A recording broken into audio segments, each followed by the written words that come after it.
नमस्कार, मैं डॉक्टर प्रेमनाथ। आज हम चर्चा करेंगे 27 जनवरी अंतरराष्ट्रीय होलोकास्ट दिवस के बारे में।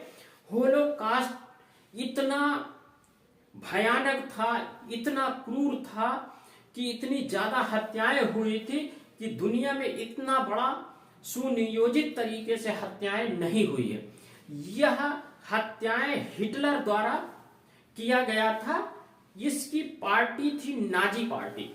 इसने सुनियोजित तरीके से झूठी अफवाहें फैला के जो है इन यहूदियों की हत्या करवाया था। लगभग 60 लाख यहूदियों का जो हत्या करवा दिया था। इसने बड़े बड़े डिटेंशन फार्म बनवाए थे, हाउस बनवाए थे, जैसे अपने यहाँ कहते हैं कि बांग्लादेशी हैं या फिर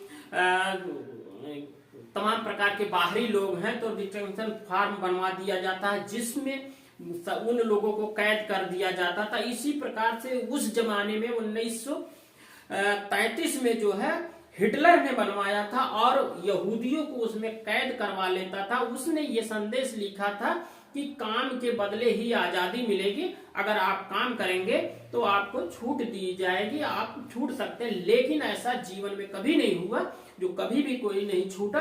और उस जो घर बने हुए थे, 4 बने हुए थे, बहुत बड़े बड़े घर बने थे, जिसमें वो जो है जहरीली गैसें डाल के सबको मरवा देता था, या तो गोलियों से भुनवा देता था। तमाम प्रकार की ऐसे हत्याएं की गई।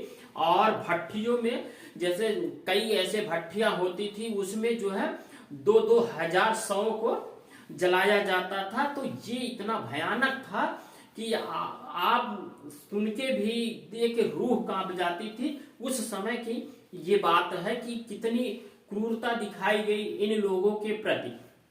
तो यही चीज था कि ये दोबारा ना आए, तो उसी की याद में 27 जनवरी अंतरराष्ट्रीय होलोकास्ट दिवस मनाया जाता। क्योंकि 27 जनवरी को ही जब विश्व युद्ध समाप्ति के कागार पे था, तो संयुक्त सोवियत संघ की लाल सेना इस होलोकास्ट में पहुंचती है। और वहां पर जब देखा कि इतने लोग मर गए हैं, लेकिन उसमें से भी कुछ लोग, लगभग 7000 मात्र लोग बचे थे जो जिंदा थे, बकिया सारे के सारे खत्म हो गए थे। तो उनको इन्होंने छुड़वाया और उसी की याद में ये 27 जनवरी को ही अंतरराष्ट्रीय होलोकास्ट पूरी दुनिया में मनाया जाता है कि यह दोबारा ना हो।